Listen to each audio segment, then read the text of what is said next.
Hello, everyone.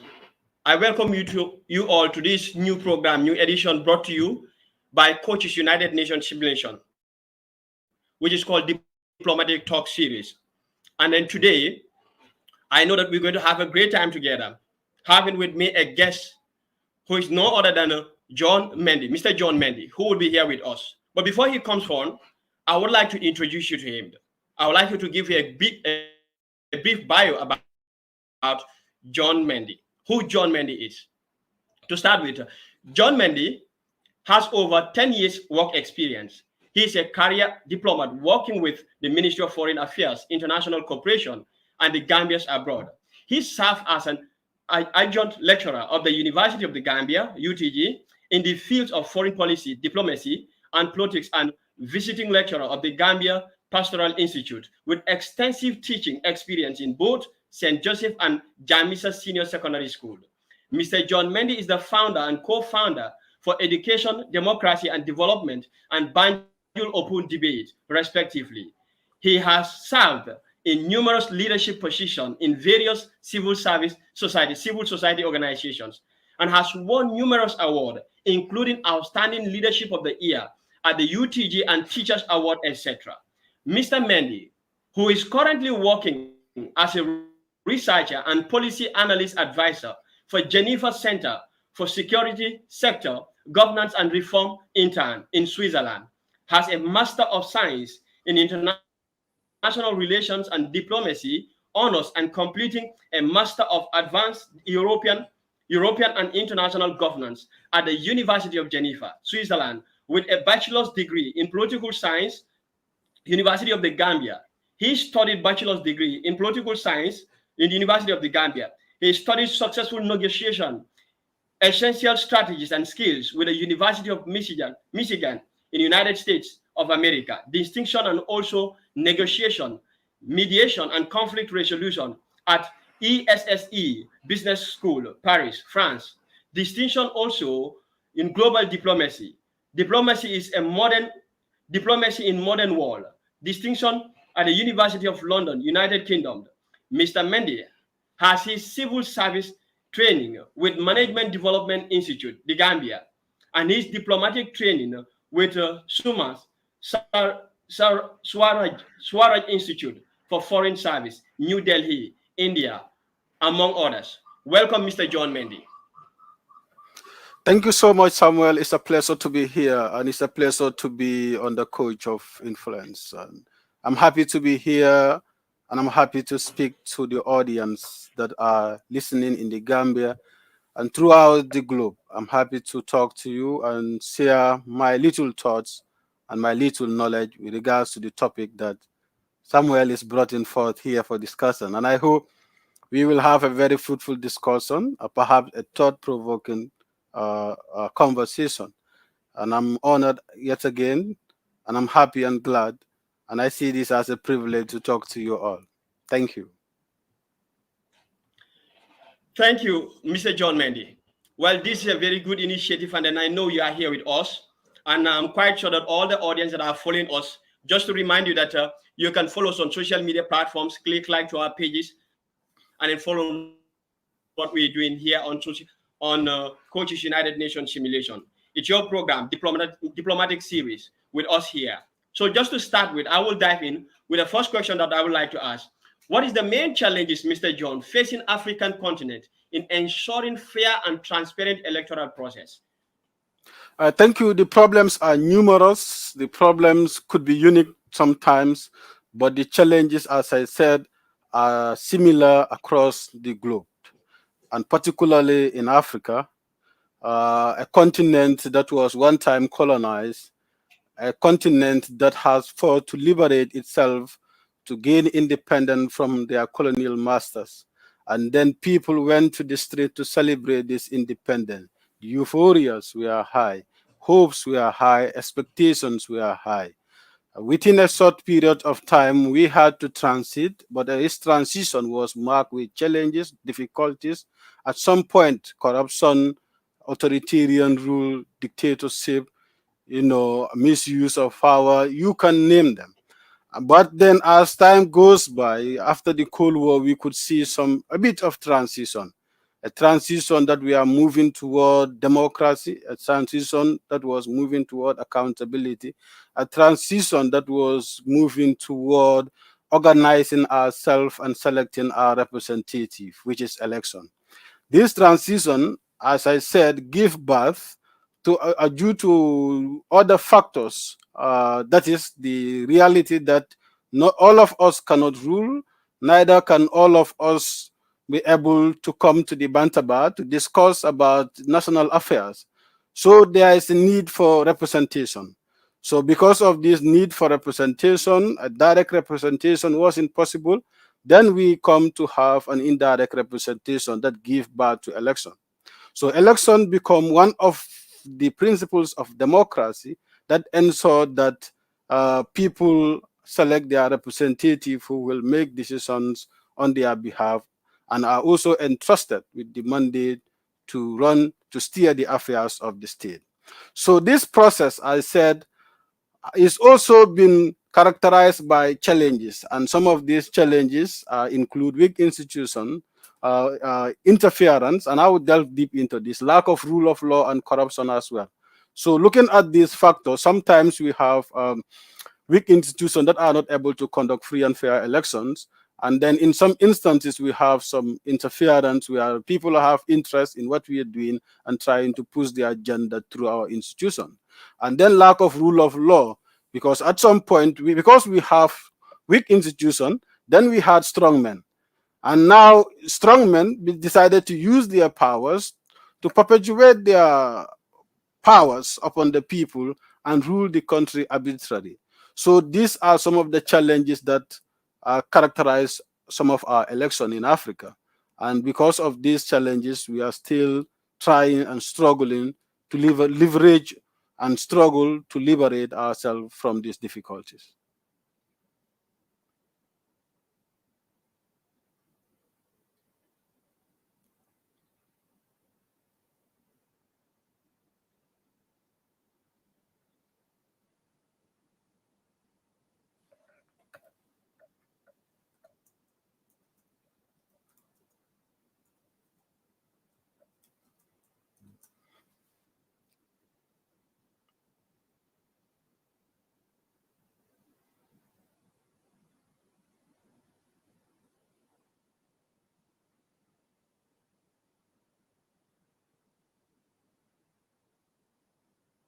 Response.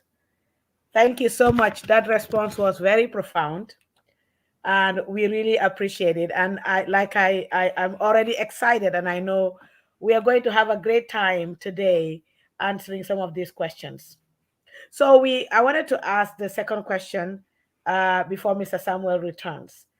And that question is how we are trying to dwindle with the question about how political parties and stakeholders can work together to ensure that the electoral processes in the Gambia are free, they are fair, and they are credible, because that seems to be a problem in recent years: credibility, fairness, and ethics. So what can political parties do working together as a team to make sure that this happens? Thank you. Thank you so much, Dr. Margaret, for that brilliant question. I think political party has a significant role to play.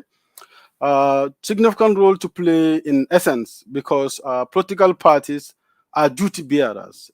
They select their representative to contest election. They seek the mandate of the people, and the ultimate goal is to rule. So because of this, I consider them as the primary stakeholder as far as election is concerned. Now, how do we make sure that the election process is fair, is transparent, is credible, and then it what to be called an election process? I think, first of all, one thing that I want to draw our attention to, that election is not an end product. You know, election also is not an episode, because there is always pre-election, during election, and after election, that is post-election. These three processes are very important in defining the election process in every country. That being said, I also believe that during this process, there is a need for accountability. There is a need for civil society's participation in the electoral process. Now, how should this take place? Like, for example, let's take, for example, the IEC, the body that is being mandated to conduct free and fair election. The body have to be credible. One, they have to be free, they have to be fair, they have to be impartial in the decision that they make. They should ensure that there is a level playing ground for all the political parties, for all the contestants. These things are very important because everybody in the country who is seeking power deserve to have the same level playing ground, because if we do not have a level playing ground, the election isn't not fair.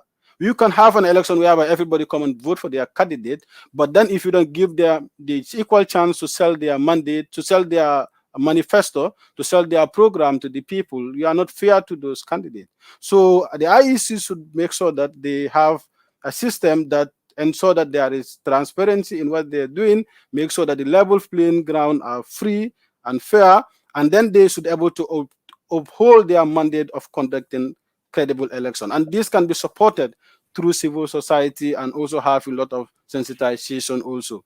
And then people having hope in our court systems. Thank you very much, Mr. Mendy. And speaking of civil society, we all know that the media, especially in our country, the Gambia, the media plays a big role. In recent years, with the emergence of online TV stations, where most of them are not regulated, they are not monitored. And we can see how media has played a big role in either educating or causing confusion in the country. So the question that I want to ask is, how can the media and civil society, because you talked about civil society, how can the media and civil society organizations, which we have a lot of them in the Gambia, we have a lot of youth organizations, women organizations, all kind of organizations. So how can the media and the civil society organizations contribute to promoting transparency and accountability in the electoral processes of the Gambia? I think this is very important. We often call the media as the fourth estate of governance, because after the legislature, executive, and judiciary, then we have the fourth estate, which is the media.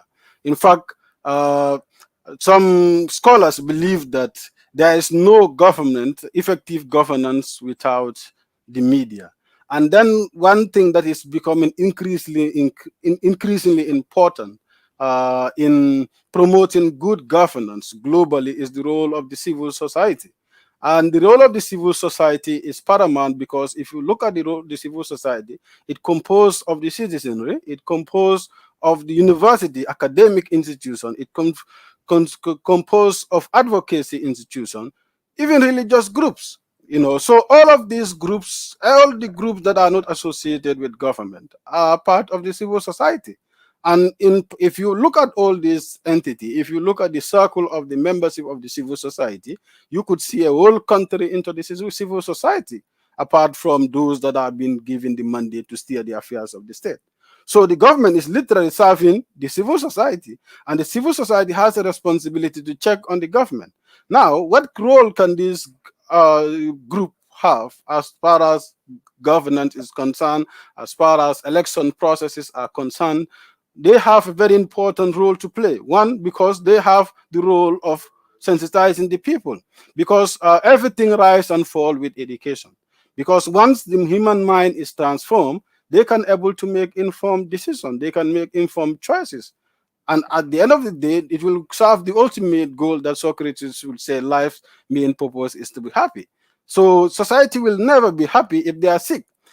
Society will never be happy if there is corruption. Society will never be happy without accountability, without the government serving their interests. So the media has an accountability role to play, an informative role to play, and also massive voter education as well. They should be able to go out and educate the populace, and especially in the era of technology. They should be able to guide misinformation, because that is one of the challenge.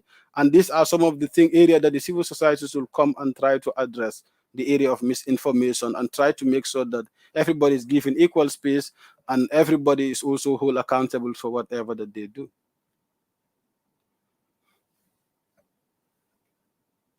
That is a really great response, and I'm sure that our audience that are following and listening and watching, that they are preparing their questions, so they can also join us towards the end to ask questions and to also maybe contribute. But you mentioned something.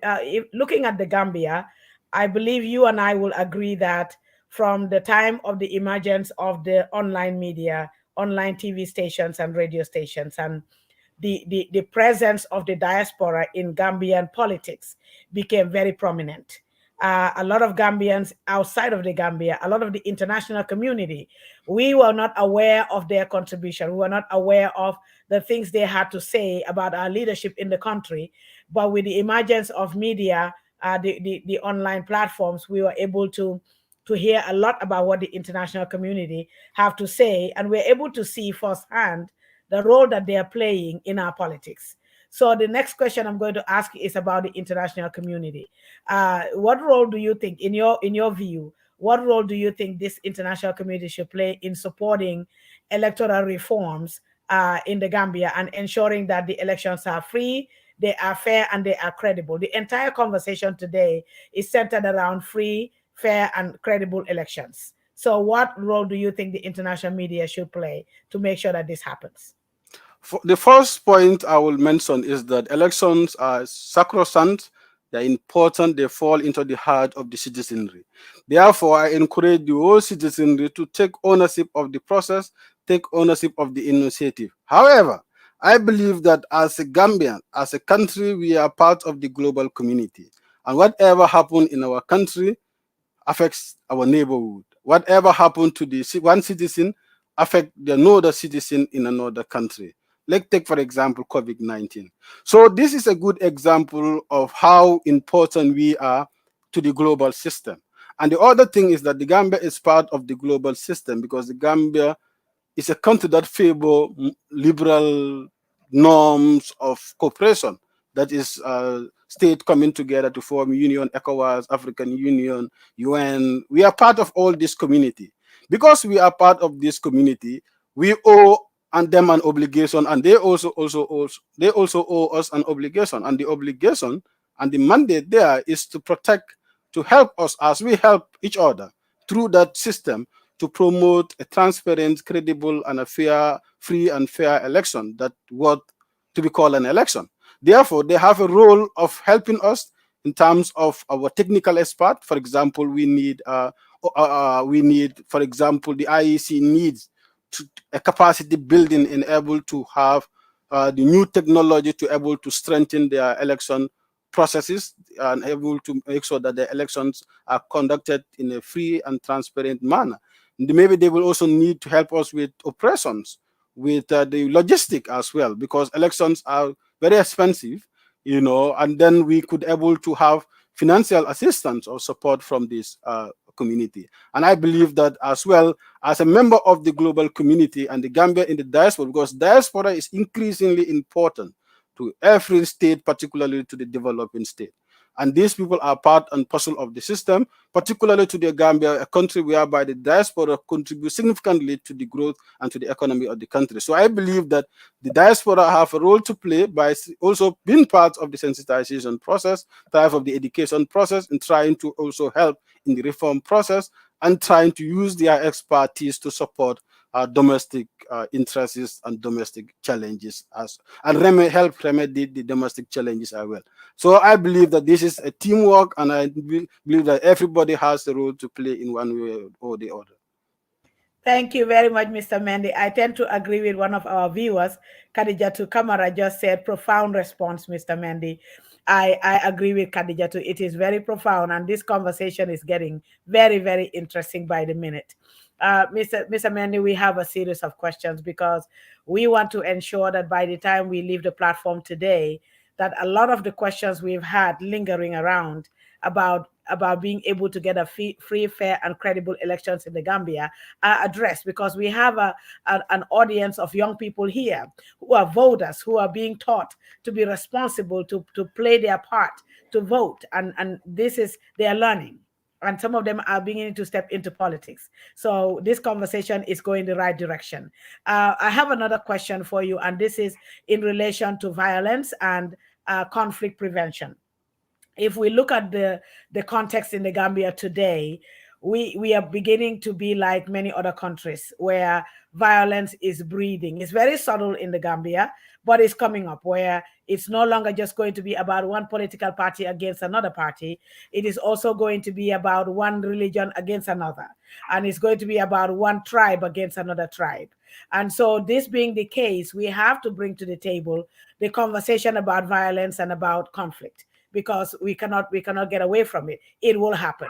And so, how can in the electoral process, how can the electoral violence and conflict be prevented in the Gambia, or mitigated, or managed? And what are the steps that can be taken to resolve disputes that are arising from electoral processes? Because we've seen it in the past, it's possible we'll see it in the future. So how do we plan and prepare to make sure we have a system in place to address these disputes and violence when they arise? Thank you, Mr. Mendy. Thank you. Since war or violence is everybody's nightmare or problem, I think peace is everybody's business. Therefore, I hold the strong view that Africa can move away from the tradition of politics and elections being marred and characterized by violence in and out. I think in other parts of the world, anytime that they learn that an African country is going to conduct an election, they begin to think of violence happening before or during or post-election. This is a tradition or a norm that we need to move away from, because we are civilized beings, and therefore we deserve something better. So now, how do we address these common challenges that keep showing its ugly face on our politics? One is for us to be very proactive. Now, we have an institution. I like talking about institution because I believe that institution, when they collapse, the whole system collapse, because we do not need strong men. We definitely need strong institution. Now, we have an institution that is bestowed by law to protect property, protect rights, protect people themselves. Now, they have a role to play. They have to be very proactive. That is the police as an entity, for example. They have to be very proactive. They have to move with time, because the way crimes are organized nowadays have moved away from the traditional way. People can sit in their room and then able to trigger violence in the entire country. People can be living outside the jurisdiction of the country and able to provoke a nationwide or continental confrontation. This is the realities that we are right now. With technology, I think the world is actually moving very fast. It's moving in a dimension that we couldn't have predicted perhaps in the last century or the last 50 years. So therefore, our security systems should also move fast in terms of strengthening their technology, in terms of making sure that they are present everywhere, even though they are not present physically.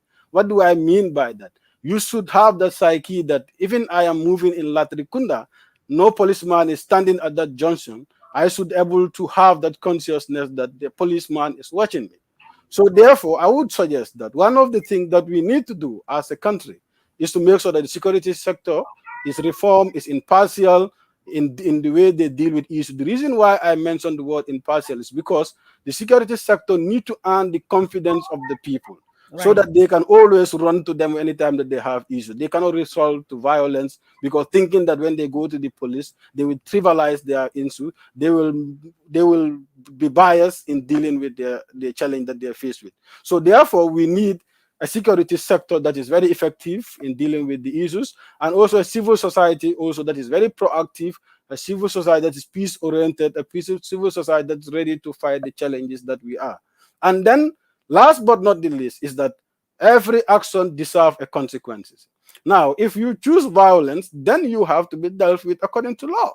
You understand? And we have to see justice being done. Not just have justice being done, but see justice being done. I think that plays an important role in terms of deterrence. It will discourage others that want to take those initiatives, and also encourage people to do the right thing. Because if your action If the consequence of your action is not bigger than your action, you will always have a reason to act in that way. But if the consequence is far away the action you took, then people will be careful in the action that they take. So therefore, I believe that I share the opinion, the view that I think we need to move together as a society to able to handle these current challenges and foreseen and unforeseen challenges as well.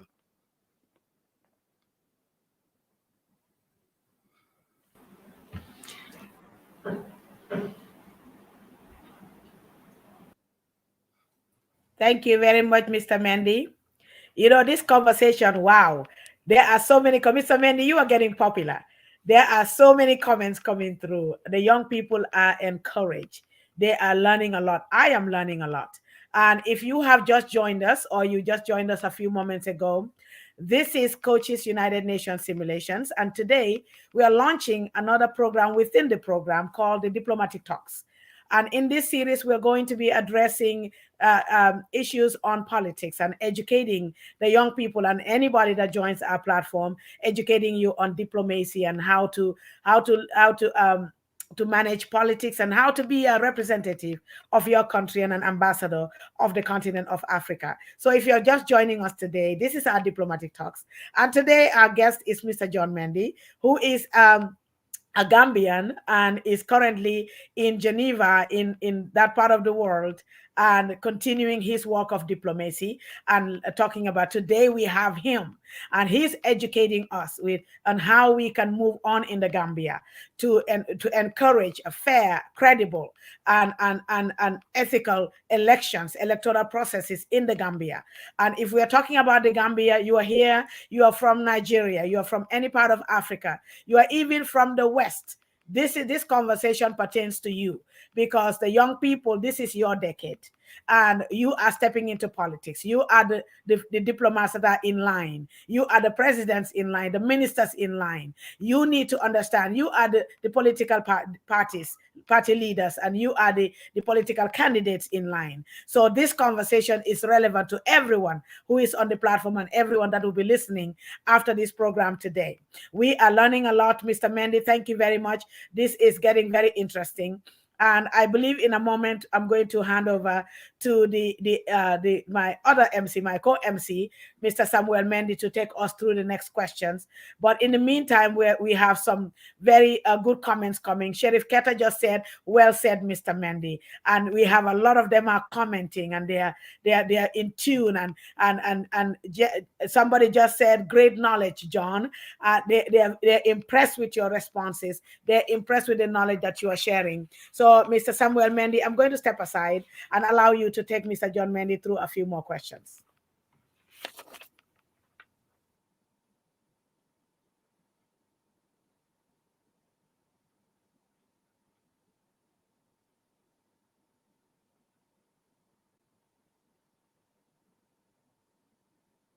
It appears that Mr. Samuel is having a little bit of a technical challenge over there in the Gambia. So I'm going to continue on with the questions. And my next question would be, Mr. Mendy, we want to know, all of us here are all ears and all eyes. Everything is alert, wide open right now. And we want to know how can the best practices from other countries, how can we adopt those best practices in the Gambia to ensure that political ethics and fairness in our political processes, and how can we adopt these best practices that we have seen in some of the countries that are model countries? You may know these countries more than I do, but we want you to just share with us, how can we adopt some of the best practices? If you know some of these countries that have best practices that Gambia can model, maybe you can share those with us. But how can we apply those best practices in the context of the Gambia to ensure that we also have very fair and credible elections? Yeah, thank you so much. I think every country is unique in terms of challenges and opportunity. Every country has their own challenges, have their own opportunities, and that is why it is essential for us to learn from each other. The Gambia was very known for its tranquility, its smiling coast, and these are some of the things that the world envy us with, because we may not have the diamond, the gold, but we have peace, that which we have to jealously nurture and protect and guide, because some of these are expensive, if you want resources that no other country will not want to have. So that being said, I think there are best practices obviously across the globe that we can always learn from, be it in Africa, be it in Europe, in Asia, and the list goes on. But there are certain things that are unique to these best practices, which I think I want to share with us. And one of them is they have strong institutions. And you could feel in my conversation that this word keep coming up, popping up, whether by fault or default. But I believe in it because I think that once you have a strong institution in people, because people come and go, but the institution remain there. Today, tomorrow, you and I will come and go, and then other people will come to have this kind of conversation. But the Gambia will still remain there, and the institutions that are set to organize this program will still be there. And the same thing goes to every institution: the judiciary, the legislature, the executive, you name them, their branches, the police, all of them. One thing that I observed from other countries is the fact that they strengthen their institutions. The police officer do not need to seek the blessing of any other person to enforce the law. The police officer do not need to enforce the law because this guy is poor, or this guy is in competition, or those in political class or those with economic class have a vested interest on this, and then they have to consult them first before they act. No, they have to act based on the mandate given to them, derived from their legal book or their competent books. So this is where we need to move from, because for IEC, for example, to able to conduct election, IEC should be sure that there is nobody who puts them there and can remove them because he is not to their favor. That is where the conversation should be. How do we ensure who is going to guide the guardian? If IEC is to conduct a free and credible election, who is there to protect the IEC officials? Sometimes we overlook these issues. We want everything palatable, but we need to move away from that. Who is dictating, who is paying for the piper and dictating the tune? These are some of the things that we need to look at. Who does the person paying the one conducting election have a direct influence on them? And where are they paid? Is his good life or his tenure being secured because he is ruling or deciding in favor of one or another person? So these are some of the things that we need to move away from. So because we have a strong institution, or because we need a strong institution, then these people will feel being secured.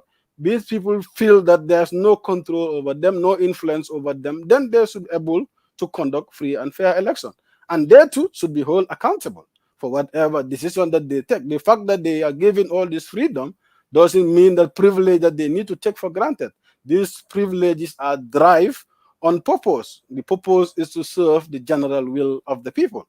So basically, good practices that I observe around the world, or I pick from one different country from another, is because they know the importance of strengthening their institution, and they do that. They strengthen their institution. And the other thing is that the judiciary is fundamental in every country, because every time we have compatible interests in a society, which is natural, which will forever be there, which will have always been there and will forever be there, we will always have compatible interests. We will always have issues. So there must be a referee in every country, and the referee is the judiciary. They should be able to dispense justice without fear or favor. They should be able to do their work without being partial. They should be seen impartial. If they can be neutral, let them be. But I am afraid to talk about neutrality, but I think I should be confident to say that they should be impartial. They should not take side with any person, not a weaker party. So therefore, so that anytime we have grievances in election, then we can able to run to our uncle, which is the judiciary. I use uncle in that. Yeah, but so this is the point. So everybody is confident that if the rules are not fair, I will gonna have a fair trial. So this is very important in a country. And the other thing I want to mention is civil society. They are paramount in every country. I think we have a lot of work to do And this is something that we need to learn from other countries. The civil society are increasingly an important actors globally. In fact, they have not just penetrated domestic politics, but they are playing an increasingly important role in international affairs. So therefore, I have seen the civil society are seen as strong actors, trade union, all groups, civil society, advocacy groups, all of these groups are becoming very, very important in terms of holding public officials accountable and in trying also to be part of the decision makers, even though they do not sit on the table to make decisions, but they play important role in influencing the decision makers. So therefore, I believe that all of us shouldn't be too comfortable in academics, because we normally see people that are in academia, they believe that they have to teach and come home. You see people that are in churches, they believe that they need to pray and go. Preach peace if you love peace. Preach harmony if you love harmony. Wisdom dictates that I should move on with my religion, move on with my way of life, and be happy with it without infringing upon the freedom that somebody deserves to enjoy. Because these truths are subjective. What makes you believe that what you believe in is the best? So, so we need to able to teach our people to understand that, because there are things that I may hold upon strongly that these are the best, but they are subjective.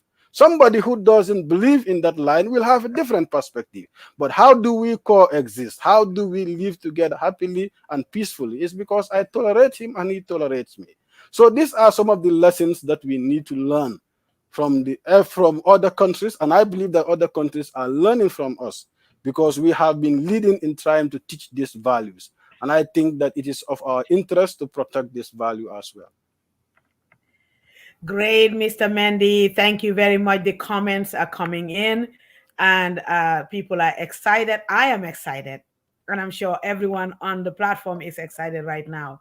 If you are just joining us or you have been with us a few moments ago, welcome. This is Coaches United Nations Simulations. This is a program within Coaches of Influence Foundation, a youth and women's organization headquartered in the USA with a branch in the Gambia and a branch in South Africa. And we are today launching a very important program within the program, and it's called the Diplomatic Talk Series. And in this Diplomatic Talk Series, we intend to be teaching about diplomacy, about politics, about social responsibility, leadership, and anything we can learn to make sure that our countries are being led effectively and with impact. And today we have a guest in the house, Mr. John Mendy, the man that I may want to be like when I grow up. Mr. Mendy is he has already been introduced, and I don't need to say much about him, because what is coming out of his mouth is his biography. We know that we can tell and attest to the truth that he knows about politics. He understands diplomacy, and he is here to educate us. If you're in the house and you're excited, give Mr. Mendy a thumbs up, give him a high five. Young people, we have blood running in our veins. I want to see you get excited, get rowdy, participate, and get your questions ready, because I'm about to get through the questions that we have here, and hopefully Samuel's internet will have been stabilized and he can join us to maybe take the live questions from the audience. Mr. Mendy, I have another question for you. Especially with local government elections, there's a likelihood or a possibility that we may not have a lot of participation. A lot of people in the Gambia and outside may not see the importance of local government elections. And so the question I have is, what can we do at the Gambia? We have local government elections, the mayoral elections coming up in a few days. And so how can the Gambia address the issues of voter apathy and also low turnout in elections? And what strategies do you think we need to employ to engage citizens in the electoral processes?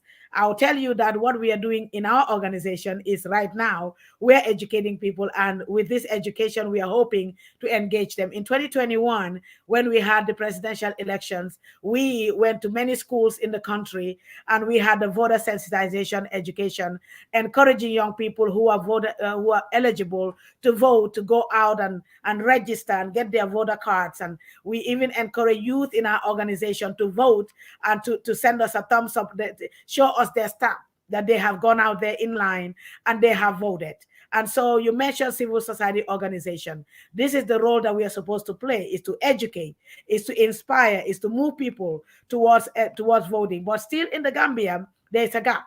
We still have a gap when it comes to elections such as the government election. So what do you think we need to do to address it, and what strategies should we employ to encourage people to go out in 8 days and cast their votes?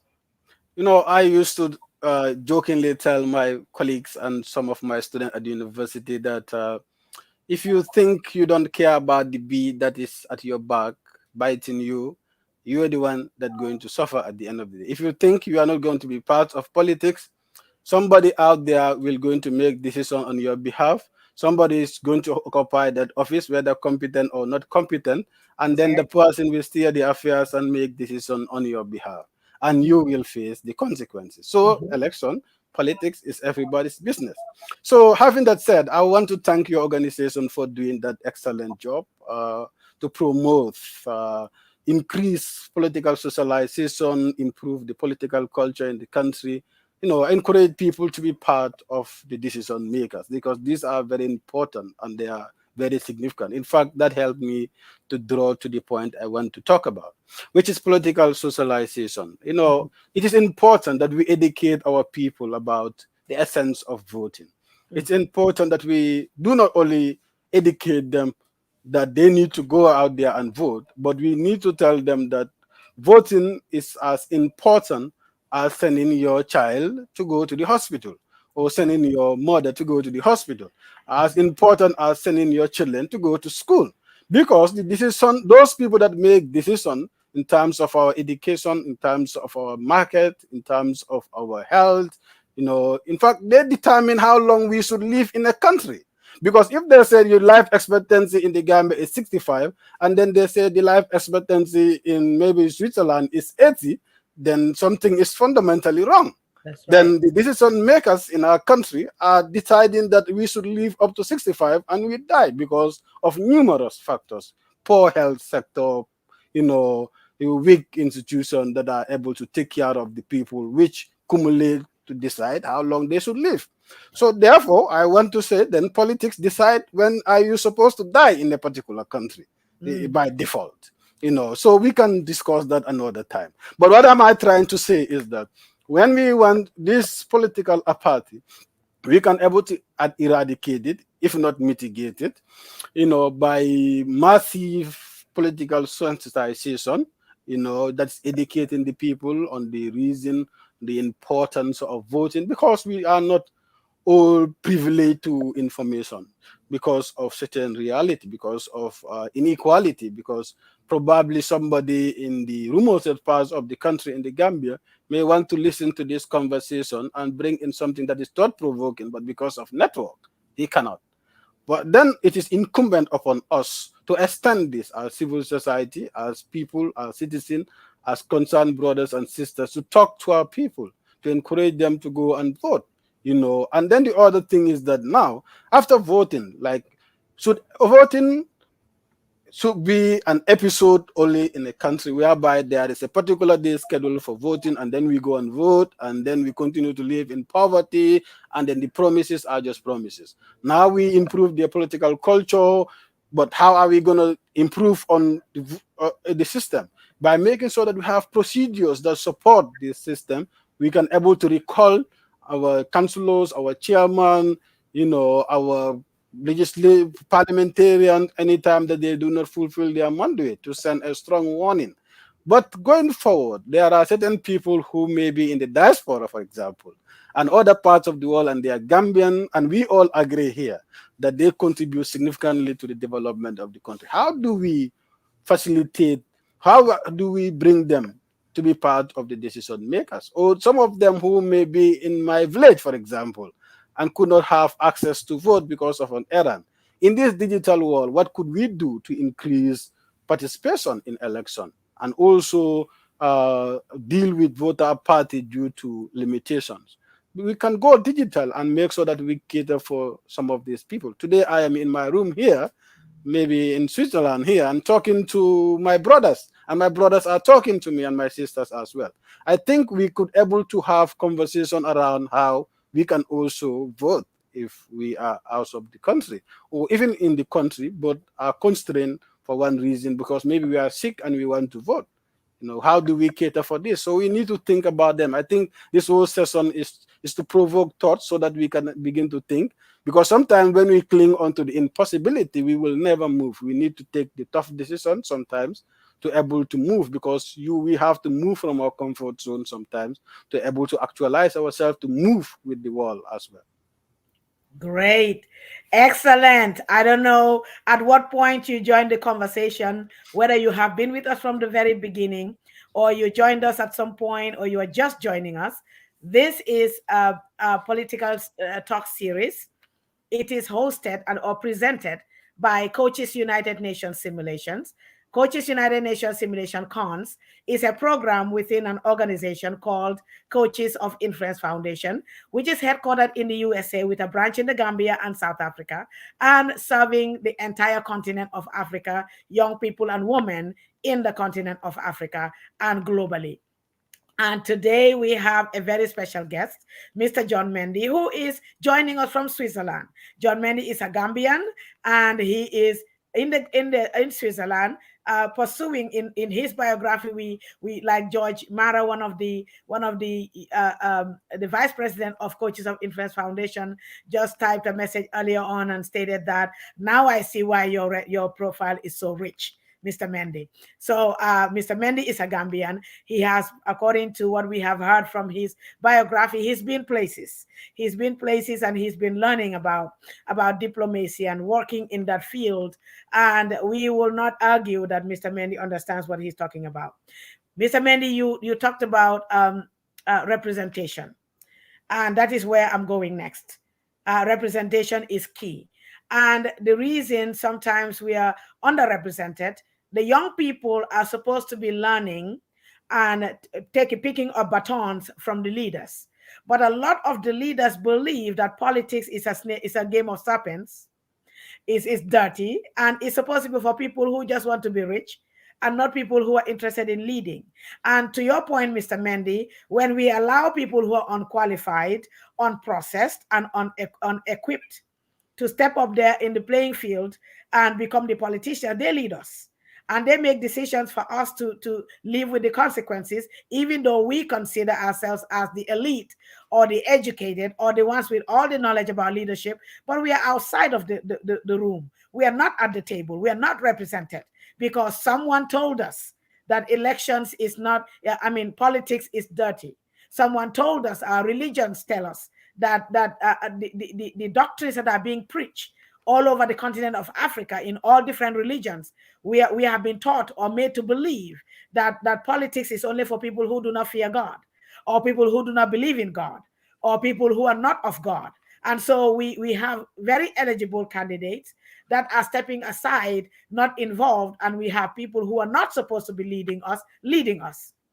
So now, and also the thing of women not being very much involved in politics in Africa is still very fresh and is still an issue on the table that needs to be discussed. So my question now is, how can we, Mr. Mendy, what reforms? You talked about strong institutions. And I believe that everything rises and falls on institutions when it comes to elections and politics. If we don't have the right institutions in place, we cannot see the right results. So in your view, what reforms do you think are necessary to be implemented or to be launched out there, necessary to ensure that marginalized and underrepresented groups in the Gambia are adequately represented in the political process? Women and young people and people with disabilities and people that are just not considered in the Gambia. It seems like from the time I was born or before, from the time I was growing up to this point, it seems like I'm just seeing the same group of people from the same circles that are just in the political arena, and everybody else is on the sidelines watching. So what do we do to make sure that those groups that have been neglected or sidelined for so long are given an opportunity to step up to the platform? Yeah, thank you so much. The answers are very simple and straightforward. One, we need to have a quota system, for example, And I will go deep why I believe that. Two, we need to bridge the gaps. And three, we need to also able to utilize our nomination process. First, I said about the quota system, among others, but I just mentioned these few in the interest of time. Now, why do we need a quota system? We need a quota system to make sure that we cater for certain groups of people that are underrepresented. And why is this important of catering for certain group of people that are unrepresented? The beauty of having this is not just having a set of people in, but having a set of people that have been left behind to bring in their perspective, to bring in their thoughts, to bring in their experience, to bring in their knowledge, and to bring in the angle that they come from into the table, so that we, at the end of the day, ultimately we get better decisions, or best decision, if you want to put it that way. So we need a quota system to bridge the gap currently, but the long-term vision should be how we bridge the gap. Some of these assumptions are unfounded, that leadership is not for women, women should be clapping for men, cooking the benachin, so these are things that are very, very unfounded. And the fact that we go to our praying areas and then begin to think that politics is a dirty game. Look, politics is just like a field. If the game is rough, it's the players that make it rough, not the field itself. So if all of us, the decent players, or if all of them, the decent players, are in the field, obviously the game would not be rough. So why not instead we encourage these people who can play decently? We elect them, we campaign for them, we support them, we vote for them, and then we support their visions or help to improve their vision, to able to take charge of our affairs. So while we are struggling to bridge this gap, I think a quota system can be a short-term solution while we are bridging the gap, because in many areas, when a parent is confronted with the tough decision of letting one out of school, they will choose to keep the man and then bring out the female child. So these are some of the narratives, these are some of the things that we need to change. We need to empower some of these group of people so that they are responsible enough to take care of themselves. We cannot see somebody, because somebody had an accident and had his leg broken, I don't pray, and then that person is helpless for the rest of his life. Why can't we have institutions that cater for these people? And then at the end of the day, these people become medical doctors like any other person. They become footballers like any other person. They become into the vocational sector like any other person. They become heads of state like any other person. So we need to make sure that everybody, irrespective of your condition, is empowered, and then we bridge the inequality gap. Sometimes we just use this stereotype to able to serve our egos, to serve our selfish interests, but they are not true. Even those people that counter women from attaining higher education, they are trying to push for their children to go to school. What is the logic there? So basically, some of these things, while we address some of these deeply rooted challenges, it's important that we start with the quota system, start building the bridges, bridging the gaps, and then while we bridge the bridges or mend the bridges and bridge the gaps, we will try to put into place, because trying to build inequality is not a one-day initiative, it's a long-term initiative. So you should be able to have plans for them. It's a 10 years objective, like trying to make sure that those people that have never gone to school attain their highest dream.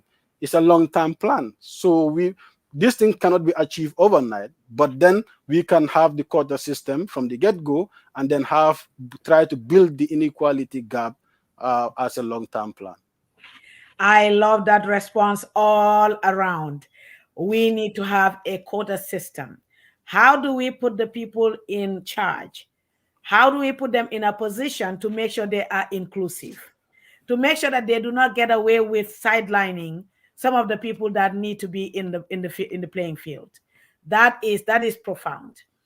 If you are just joining us, if you have a friend out there, a young person who is not in this conversation right now, grab them, send them a link, call them up, send them a message, tell them they cannot miss this. If they are in the Gambia, where we have elections coming up in the next few days, 8 days to go for the mayoral elections. They need to join in the conversation. Young people, it is about time that you are educated, that you make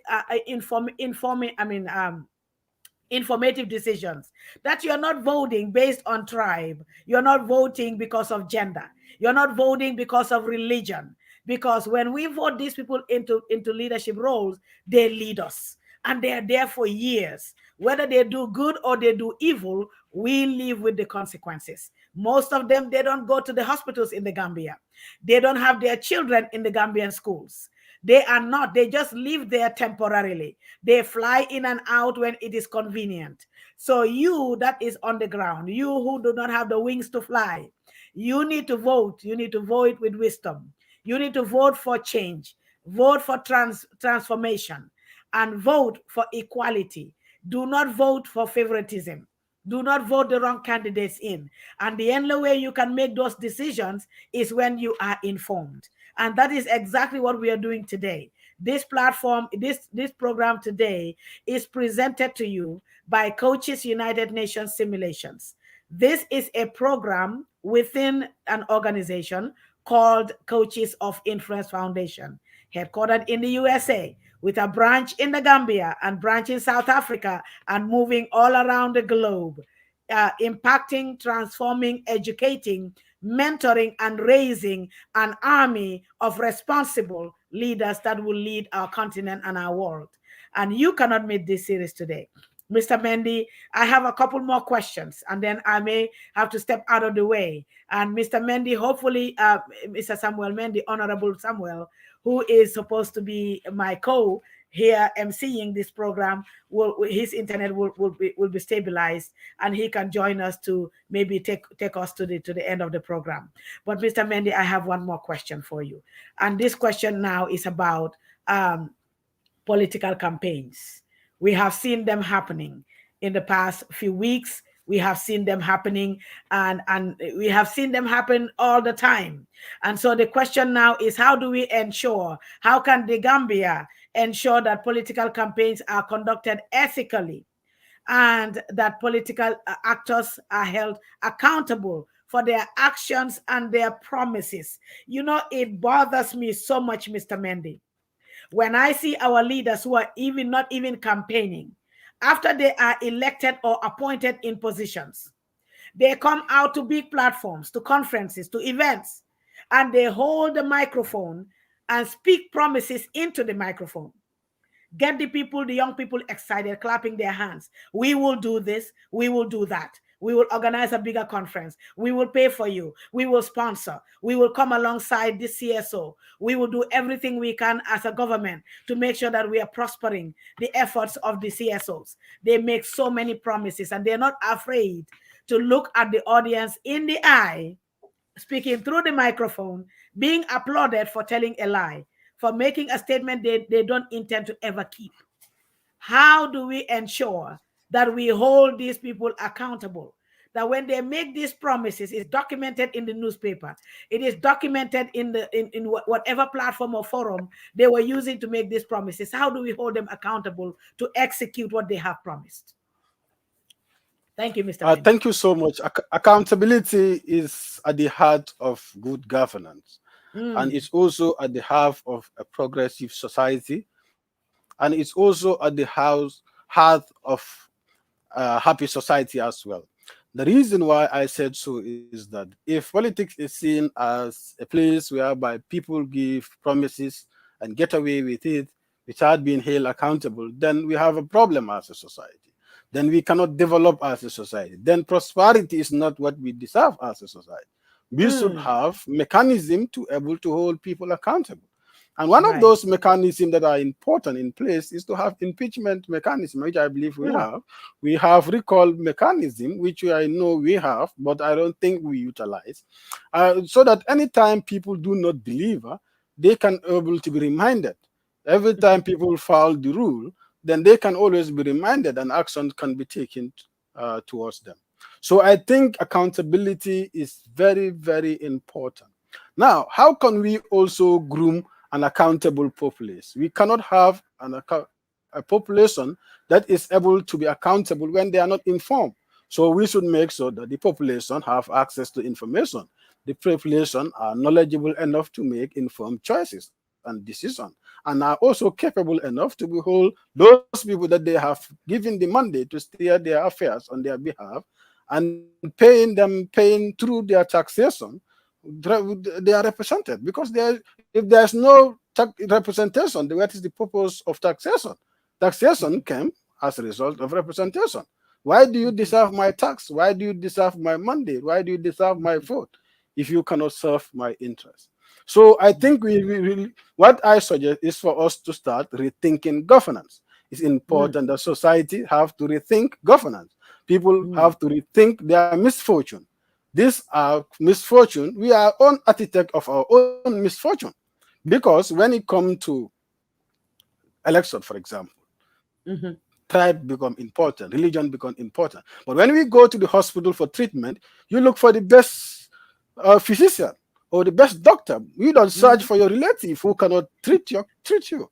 So it doesn't appeal to logic. Now, how can you have an effective healthcare system that perform up the expectation if you do not have the people that make right decision to make sure that they provide for serve your interest, give you the standard that you deserve? You know, how can you have representative who cannot represent you both?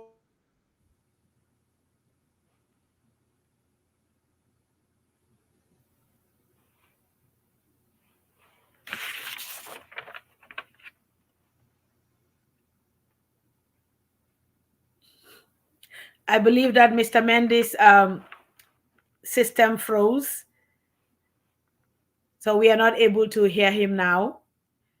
Mr. Samuel, are you there? Maybe Mr. Samuel can come on and start gathering some questions from the audience whilst we get Mr. Mendes to come back. Yeah, I think there are a lot of questions that are coming and also comments that are coming in on this platform.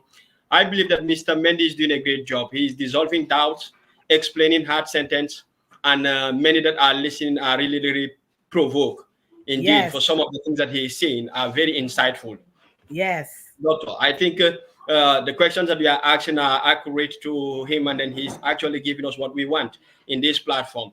And I will check some of the questions, but I think maybe in the comment sections, questions are coming in, but my device is actually loading some of the questions that I'm trying to check on. Mr. Mendes is back. I'm happy to be back. Yes, he is back, so he can finish the his presentation of his response to the last question, and then whilst you are gathering the questions from the panelists. So what I was actually saying is the ease of representation. Representation is very important in the 21st century. In fact, it has increasingly become important in the affairs of states and states in the global community. That's why diplomacy becomes very important and is at the heart of whatever we are doing. Before, people thought of diplomacy as exchanging hands, taking goodwill messages, delivering goodwill messages, and cementing relation, but it's deeper than this. I think now we have representatives that meet their counterpart and discuss about issues of their national concerns, which have international dimension. So take, for example, climate change. Take, for example, health, like COVID-19. All of these issues are not respecters of borders. So, and then one particular country cannot address them. Because of the nature of the issues, we need to have a global system whereby a global community, whereby we can come together and address our challenges. So if we do not produce good leaders domestically, we are not also sending good leaders internationally. You will have the technocrats, obviously, yes, who may be built up in the field of diplomacy and all that. But if these people are not accompanied by political will, if these people are not accompanied with the right ambassadors, for example, with the right technicians, for example, then what can we bring to the international table or to the global table? So I believe that the decision that we take at domestic level, at local level, in local level elections, they have implications. They have repercussions, both domestically and internationally as well. So whatever decision we are taking has an impact in this local government election, in the national election, in the national elections, in the parliamentary election, and all of these elections have their consequences, and they cross across borders. So I believe that as a country, in the age of digital technology, and in the way in which the world is transforming, I believe that we do not have time to postpone our development. I think development is now, and we need to wake up from slumber. Excuse my language. We need to wake up from sleep, and then we hold the bull by its horn and face the reality that gone are those days that you will sit in your comfort zone and say that God is great. God has ever been great since time immemorial. That's It right. is up to you now, to you. He has created you with sense, with common senses, and also give you the ability to think and design your own future and the future of generation yet unborn. So therefore, it's incumbent upon you to make sure that you make right choices, informed decisions, and make sure that you face the current challenges to address them for the interest of present and future generation. That's right. What a profound response. That is on point, and you are absolutely correct, Mr. Mendy. And I can even argue with your response. And there is a statement you made, which is very profound. Very far too often we tend to have the belief in as Africans that it is the position that makes the person. We believe that an irresponsible, unprocessed, and unequipped individual can all of a sudden change overnight by being appointed in a position of responsibility. And it is quite the opposite. Just like you are saying, people need to be cooked and processed at home to understand what leadership is all about, to understand governance, to be stewards of their resources and their people. And if they are not that candidate and we send them overseas to represent us, they become a political mess.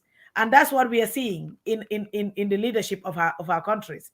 We're seeing a lot of people who are not, have no business being in leadership roles, being appointed, being voted in. And we expect to see transformation. We expect to see change. It does not come from the air. It comes from within. Leadership is from the inside out. If there is nothing, if there is garbage inside of a person, when they lead, they give you garbage. And if there is knowledge and understanding and vision inside of a person, when they lead, that is what they regurgitate. So we need to make sure that we are voting the right people, that our political candidates are processed, they are held accountable to knowledge that those promises they make to us, that they are clean promises, that we can hold them accountable, that we have a system in place to make sure that if we need to impeach someone, we impeach them. Leadership is not supposed to be eternal. These positions are supposed to be temporal. And we cannot have one person holding power and not being effective. What are we going to do about that? So, young people listening, I hope that you are learning. You don't wait to be appointed to become relevant. You become a relevant citizen and you create a seat because people need you. You don't wait to be appointed to become a political mess. We want you to be processed, be prepared, have a vision for your country, have the heart for your nation. Leadership comes from the inside. And so when we put you in positions of power, you become impactful and you can steer transformation and change. Mr. Mendy, I have one more question. I know Mr. Samuel, Honorable Samuel Mendy, he is also preparing questions that he's gathering from the participants. I have one more question from you, and then I'll step out of the way.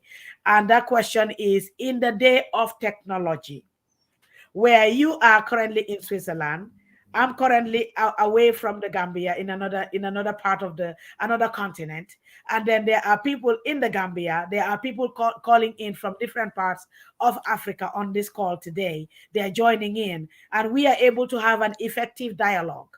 But when it comes to politics in the Gambia, we are still using pebbles. We are still writing using papers and having people writing and having people forging signatures and all the things that happen that are just a total sabotage to having a credible electoral process. So what role do you think can technology play in the Gambia today to ensure fair and credible elections? And what challenges are associated with using technology in the Gambia? Thank you, Mr. Thank you so much. I think we are in the digital era. The reason out there for everybody to attest. I think the world is moving toward that direction, and I think Gambia cannot be left behind, or we shouldn't be left behind. I think technology can be used in various ways in the electoral processes, including counting of vote, in fact, including from registration to counting and into verification of the result. That is, technology can be used before, during, and post elections. So they are important in all the angles that we can talk about as far as election is concerned. And I think too that we should take the tough decision of moving from marble only, because transition have to be handled with cautious mind and technically as well. I do not just, maybe the recommendation may not be for us to move outright like that, but I think we should think about how to transit, and I think this is the time. We can complement our old process, our current practices, with new initiative by enhancing voting through usage of the technology, so that people, wherever they are around the world, they should be able to vote. They should be able to be partake in decision making of their country. It's important. They felt relevant. They felt that they have a say onto their country. I think it's important we start thinking about that.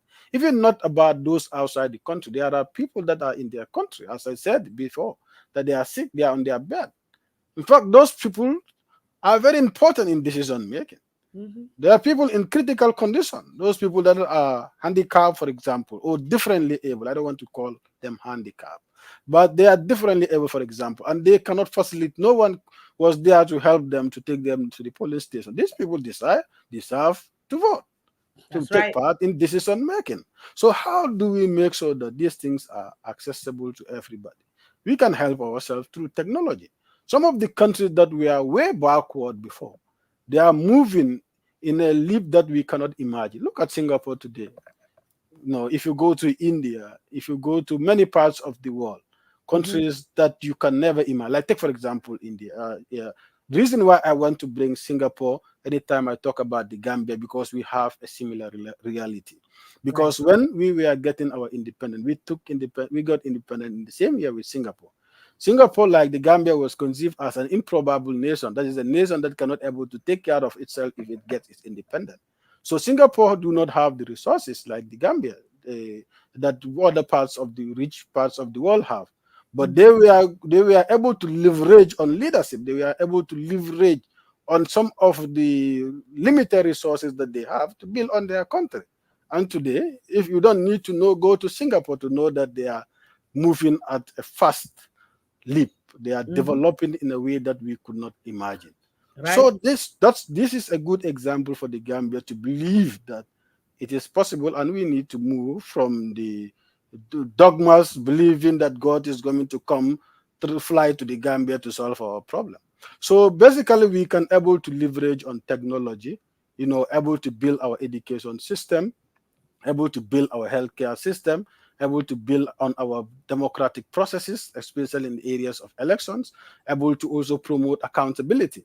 But this does not lose the sight that the technology has their challenges as well. We are vulnerable when you come to technology. It's also vulnerable to cyber attack and all that challenges as well. I think just like a country, we all know that every country is vulnerable to aggression or attack from the external forces. But what do? We prepare our defense system. So we can able to leverage on technology and prepare our defense system. That is, make sure that we have a proper cyber security system that ensure that you are able to go and vote. And you are even able to rush to the bank and able to save or withdraw money without having to wait for somebody to come and offer you service. So technology we can able to leverage on, we can able to invest on, and we can able to reap the benefit. So I think we should able to do that by also moving. And the other thing I want to talk about is that digital governance, cybersecurity, digital governance. I think governance in the 21st century is moving away from the traditional viewpoint of security, whereby a strong man, maybe very, very giant, have to stand with a big gun to wait for the criminal. We are moving away from that. People are online and they are committing crime. People That's are right. online and also destabilizing countries.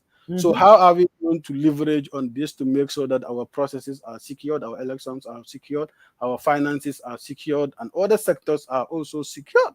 Because election is not the end itself. It's a mean to the end. The end is to make sure that a country is developed, a country is happy, a country is prospering, a country is healthy. So if we are going to election, it's not an end. It's a mean to the end. It's a mean to get the right person to help us to get to the end. So now, if we are deciding somebody who needs to take us to the end, we definitely need a good driver to drive our vision, to drive our aims and objectives to the end. And I think that the person in the 21st century does not have to overlook the importance of technology. So we can able to mitigate the challenges that comes with technology through digital governance to make sure that we have proper governance structures.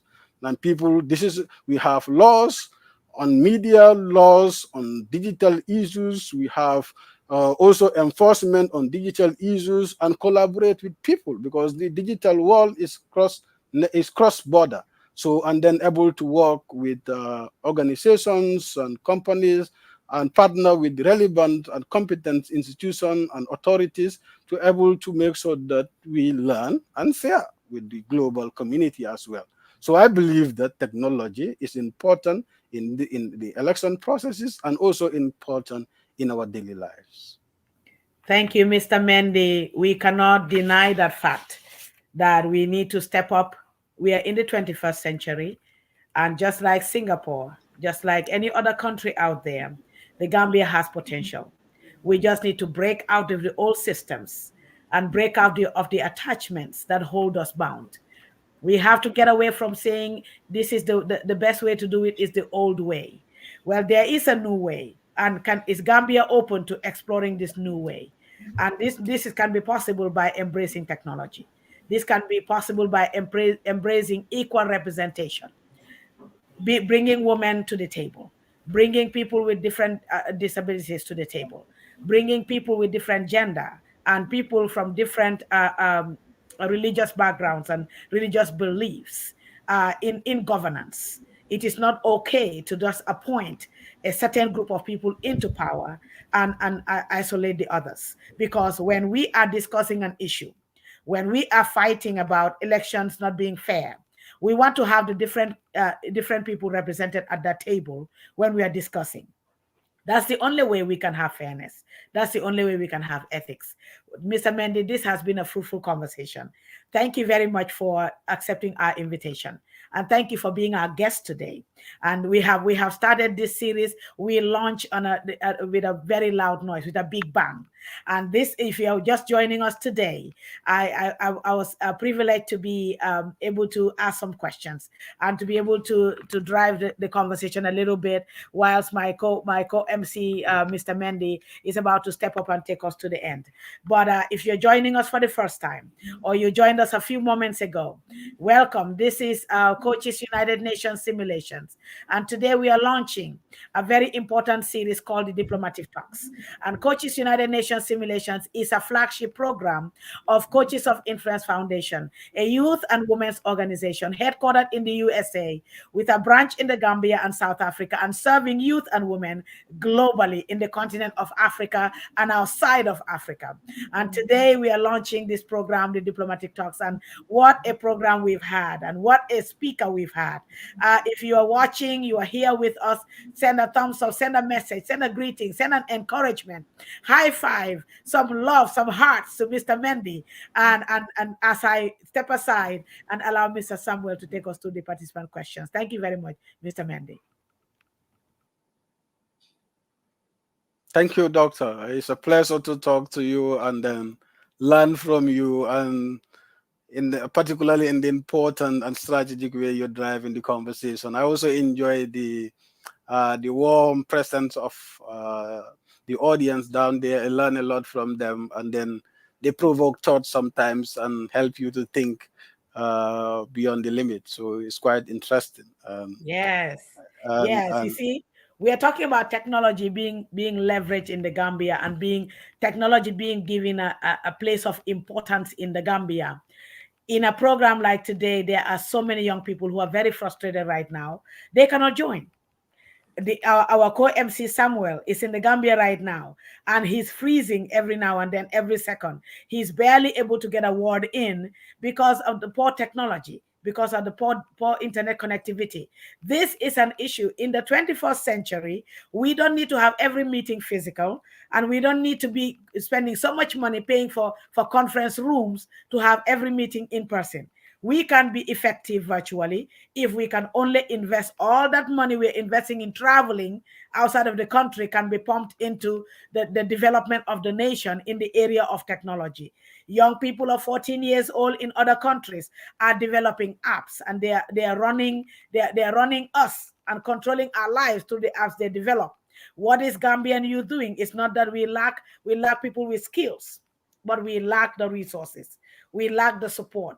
We lack what we need for our young people to step up and unleash their creativity. And this is a problem that needs to be addressed. So we want your questions to keep coming. I think Mr. Samuel is frozen again. So it looks like I'll be here to take questions. If you have any questions, type them in the chat box. Mr. Mendy is here. We have a few more minutes before we wrap up this session today. This is your time to speak up. If there's anything we haven't addressed, we would like to hear from you. We have a question from one of our mentees, Cherno Sise. I want to see the question. Please keep it up. Cherno Sise says, what role can the government play in order to dismantle barriers to political participation of young people with disabilities? And Cherno Sise is one of the mentees of Coaches of Influence Foundation. He's a second-year mentee, and he's now a representative of the Youth Parliament, a representative of the people with disabilities in the Youth Parliament of the Gambia. And Cherno is asking, what can the government of the Gambia do? What role can they play to dismantle the barriers to political participation of young people with disabilities like Mr. Cherno being able to participate in politics? Thank you, Mr. Mendy. I think this is very important. And one thing that all of us need to bear in mind, that you can be able today, tomorrow you are disabled. That is, today you are physically fine, but tomorrow you may have issues. These are things that many of us are not born with. So we need to really think about them. Having that said, I think the government of the day can play a very important role in dismantling the barriers by utilizing technology, as I said. He is here writing this question. He doesn't need to travel to another distance to able to ask this question. In the comfort of his bed, he will able to engage the world. So I think they should able to be catered for. That is why I raised the issue of the quota system. They should be represented. They should be part of the decision maker, so that on the table they will bring up outright their concerns, their experience, their perspective. Because when we have this different perspective on the table, then we have the worldview of the challenges that we are going through, and we can able to address issues holistically. That is why diversity and inclusion is very important in governance, because it brings in everybody to the table, and that everybody comes with their unique perspective, their unique experience, and also their unique ability as well. And then they can able to deliver on the very group that they thought or that we deem that they are represented. So it's important to address these issues. We can bring government to the local level. And then there's one thing that I also observe in other countries as well. Diplomats are not prone to be mentioned in countries by names, but then we can give general example. There are countries that make sure that they bring government very close to the people and utilizing their regional authorities. So you realize the local government have a lot of autonomy. The governor is like a president in their own region. They can able to take care of their issues. They are empowered. they are able to take decisions. So once government is very close to the people, they can able to speak with them directly. They can able to raise their question directly. They can able to address their question directly as well, because they will live with the problem and they know the problem. So the government is literally not far from the people itself. So division of power and also delimitation of power and also sharing responsibility and also empowering government at the grassroots level will also help to support or help to address or mitigate some of these challenges. All right, great, Mr. Mendy. I understand that the co-MC, Honorable Samuel Mendy, is back. He's the internet in the Gambia goes into coma, but it looks like it has been resuscitated. So Samuel, I'll step aside and have you step on board. Where are you, Mr. Mendy?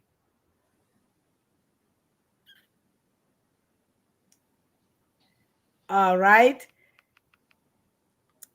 There we go. Okay, I'll go ahead and pose this question while Samuel is still dealing with the internet connectivity there. Yasin Waijalo, who is also an alumni, she just completed 3 years of mentorship with COIF.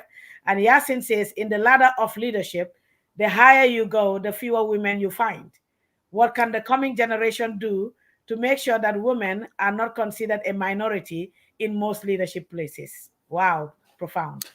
What interesting thing that I came to realize as I had the singular opportunity and the privilege. I call it singular opportunity and privilege because I believe that there are so many people out there who are more intelligent than me, more hardworking, but they don't have the privilege. So Right. to maximize or to leverage on some of the opportunity that they have been given.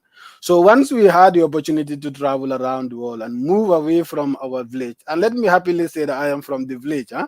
Probably if I was back home, I'd be struggling with internet. You and I are from the village. I was born and So raised in the village. I am from a typical village. I will give you all my address. You can check on me very soon. I'll be around. So you begin to see that the question of women, I think it is limited to our environment, because you'll be surprised to see that the women are actually running the world in most of the advanced countries. Mhm. Most of the professors you'll be interacting with, their women.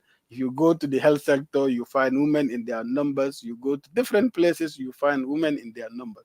In fact, you will be walking in the street and a woman walk past you. That is the interesting thing. So you think that you are not fully trained as a young man, so you need to Right. work on your speed. So because the world is moving fast and nobody pays attention to this dogma. I call them dogma because they are all beliefs that are unfounded, and they are helping to keep a very important group of our society down. So I Mm. think this is not helping anyone. And in fact, for those that feel that it is security for them, in fact, this is undermining your growth, undermining your strength. I believe that if we empowered each other, we will fill the gap. And once we fill the gap, we don't need to talk about empowerment, because empowerment comes from the need to help somebody. Mm. And when somebody believe that needs your help, then the person is literally is subordinate to you. So I think this word will disappear as we bridge the gap. So once we bridge the gap, make sure that we give equal attention to women as we give to men, if not more attention. And then we begin to realize at the end of the day, they will go and achieve the highest level of their growth, which is self-actualization, and then begin to give back to community in a very different way. Once you educate a woman, and once a woman is able to take charge of her destiny, she carries along many destinies from the family to the community to the nation. And they have this unique perspective that is important to us as diplomats. They are excellent in disputes settlement, and they bring in unique perspective, and they can able to deal with very complicated and complex issues that lead us to be very frustrated as men. So I feel that when we have this different perspective and we work together with fully developed potential, I believe that our world will be better place. Thank you, Mr. Mendy. Thank you for celebrating women. Coming from the Gambia, it is very impressive to have a man in such a high position of power believing in women and believing that you need a woman by your side. And because that is not the context on the ground generally, people raise eyebrows when a woman has a voice. People raise eyebrows when a woman speaks so boldly and so confidently. And people raise eyebrows when a woman, they even make stereotypes like, oh, maybe she will not make a good wife, or maybe she does not have a husband. And if women, powerful women get divorced, they conclude, yes, it's because they are so powerful, they are maybe competing their husband. And they don't understand the struggles that women go through on a daily basis. So thank you for acknowledging that women are needed. We are a very vital ingredient in this soup called transformation that we want to cook for our nation. Women are needed, and we should make room for them. Thank you very very much. And we have Janke Jaju says that she is very appreciative of you, Mr. Mendy. And she has a question, is that her question is very open-ended. What advice would you give to young people who are listening to you right now? Since we are talking about the Gambia, we are talking about diplomatic talks. And in this series, we are addressing today how we can have the ethical and fair and credible elections and participation, representation, leadership. We're talking about a whole lot in this conversation today. What general advice do you have for young people? Janke wants to know. Be visionary and be ambitious as well, and believe in yourself. These are and be consistent. These are very important. The reason is that why I talk about believing in yourself is that you should not see your current circumstances as your limitation. That's right. You should always aim high and fight high, and fight hard as well, as much as you aim high.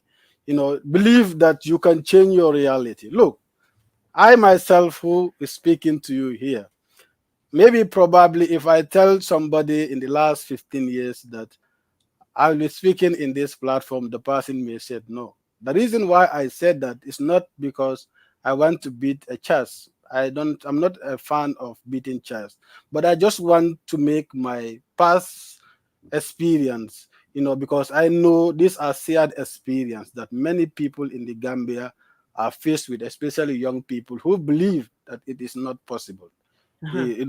Because we come from very vulnerable communities. We do not come from environments that have all the privileges. We struggled every day and night with limited resources, and then we just have to push harder. And I know that there are so many hardworking Gambians out there who have very difficult paths. In fact, they have more difficult stories than I do, and they are even more hardworking than I do. And they believe in themselves, and they are doing extremely well. I think you should look for them as example. Maybe myself, I am not a very good example, but we have a lot of young Gambians out there doing extremely well. I think you can look onto them and believe that you can overcome your circumstances, your challenges. And then one thing that I have as a philosophy is to change challenges to opportunity. Anytime you have a challenge, if you look around, you will find an opportunity.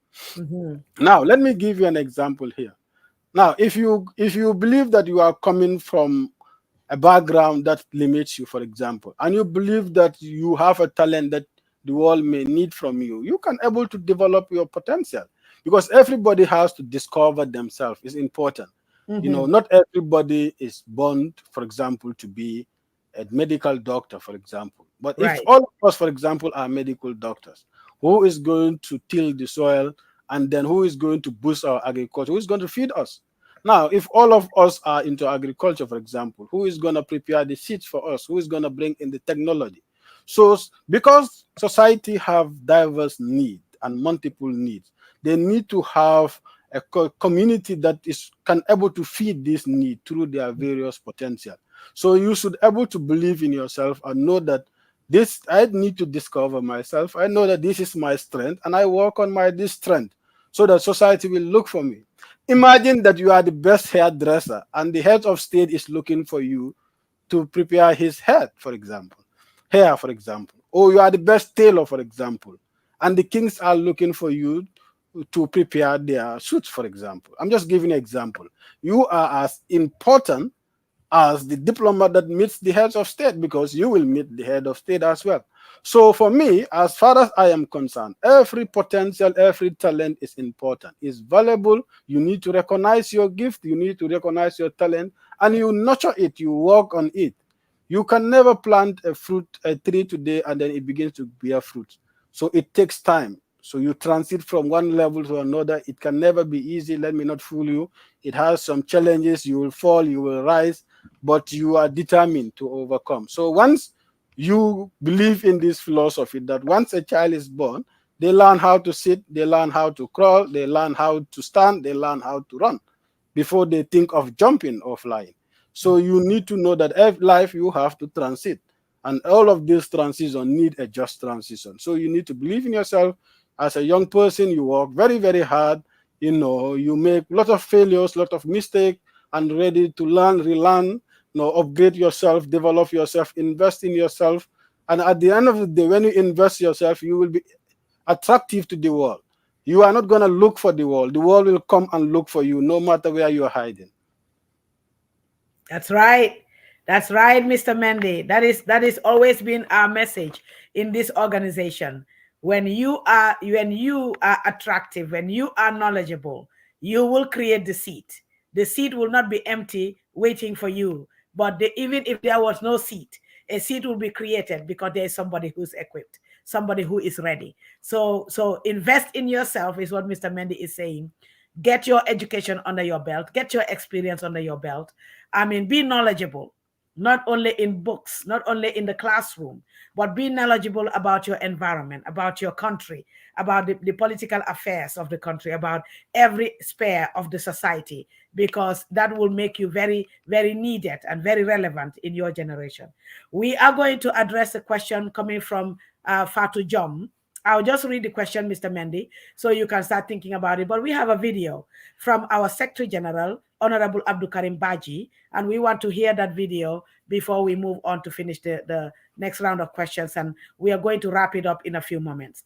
Fatu Jom says, Mr. Mendy, do you think it's a mistake or error that most of our political leaders did not go through political induction and are holding our political bans? So that's a question that we want to marinate on. I want you to think about it, Mr. Mendy. Hold up on your response. Let's hear from Secretary General, Honorable Abdul Karim Baji. He has a message for us today in this Diplomatic Talk series. Media, let's have the video. Dear fellow citizens of the Gambia, as Secretary General of the Coaches United Nations Simulation, a flagship program of the Coaches of Influence Foundation dedicated to promoting the ideals and values of the United Nations in promoting and creating a peaceful and sustainable world, I urge all eligible citizens, particularly the youth and women, to participate in the upcoming local government elections, scheduled for April 15th and May 20th. Local government elections are essential to democracy as they ensure that the community's needs and concerns are well represented in decision-making processes. Your vote counts, and your participation is crucial in effecting positive change in your neighborhoods, towns, and cities. It is vital to conduct the election in a peaceful and respectful manner. Thus, I implore all voters to avoid any form of violence, tribalism, or hate speech during the election period.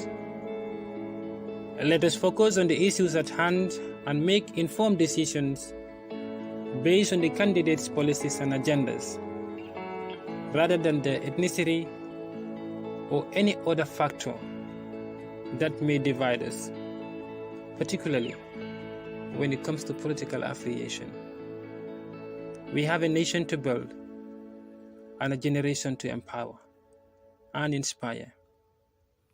We must therefore conduct ourselves with dignity, respect, and tolerance towards one another, and showcase to the world that the Gambia is a model of democracy and peaceful coexistence. And this is one of the reasons why we are called the Smiling Coast of Africa.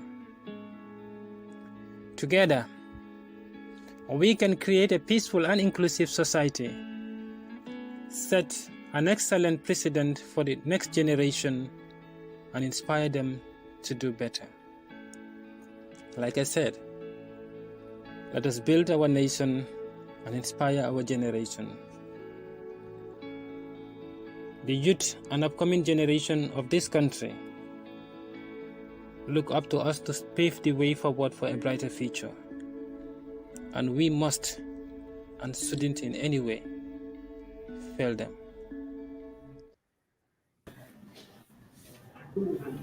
We have a nation to build, says the Secretary General of Coaches United Nations Simulations, Honorable Abdul Karim Baji. I hope that resonates with everyone that's listening or watching, everyone that's on this platform right now. We have a nation to build. And he also says that there is a whole generation that is watching, listening, and waiting, and they cannot be failed. And I think if nothing inspires you to do right, those words should. Thank you, Honorable Abdul Karim Baji, Secretary General of Coaches United Nations Simulation. I believe Mr. Samuel is back. If Mr. Samuel is back, can you take us through the next set of questions, and then we wrap it up and call it a day. Mr. Mendy, I just want to give you a heads up. This will not be the last time we host you. So just be open, and please know that we will reach out to you, and we will contact you for future engagements. Mr. Samuel, you can take it over. Thank you very much, Dr. Margaret Ellis, and engaging Mr. John Mendy while my internet was still having some problems. In Africa, internet has always been our problem, and then we're still trying to work on our internet. We hope they address their own capacity. But Mr. John, I believe that you indeed dissolved doubts today. Hard sentence were explained, and you have engaged the hearts. It is rightly said that democracy is born of an idea that citizens have the right to choose by whom and how they should be governed. And that can only happen through electoral process.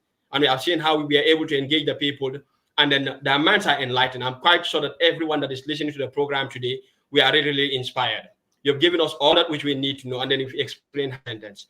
But here is a question that someone has for you. That is Fatou Mane. And then she said, what role can young people play to avoid voting in wrong people into leadership position? Yeah, I think the baton is in the hand of every citizen, but particularly the young people, because if you look at the Gambian context, 65% of the population at least are young people based on GBOS statistics. So if 65% of the country are young people, then one can comfortably say that the decision makers in the countries are largely young people. So therefore, young people have a significant role in determining who is going to steer the affairs of their country, of their state as well. So therefore, it is sacrosanct for the young people to believe in themselves and able to know that they have a future. They do not want to bring in somebody to power who will reap them their future, somebody who is going to take their future away from them by not giving them the infrastructure that they deserve and giving them the conducive environment that they need to unleash their potential to develop themselves and be able to take charge of their destiny and contribute their quota to nation building and national development. So if young people do not get the politics right, they can never get the economy right. If the young people do not get the politics right, they cannot get the health right. If the young people do not get the politics right, they can never get the education right. So everything rise and fall with leadership.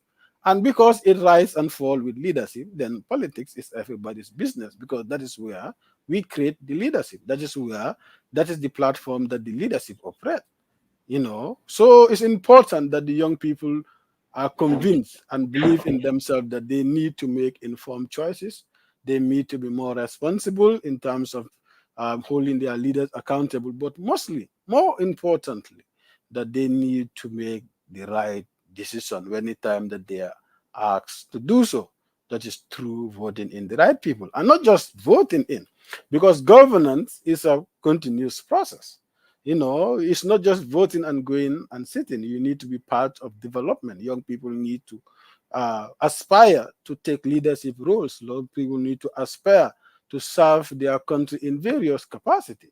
There's a Chinese proverb that the little thing done in little parts of any parts of the world will accumulate and make a great difference. So you be in your little part of the world, or you be doing your things in your own corner, do it very well. Because if everybody does it right and keep it right, then obviously we will have a better country together, which serves our collective interest. So it's our collective responsibility as young people to be part of nation building. We should not begin. I think the saying that youth are the leaders of tomorrow has to change. It's youths are the leaders of today. It's not tomorrow.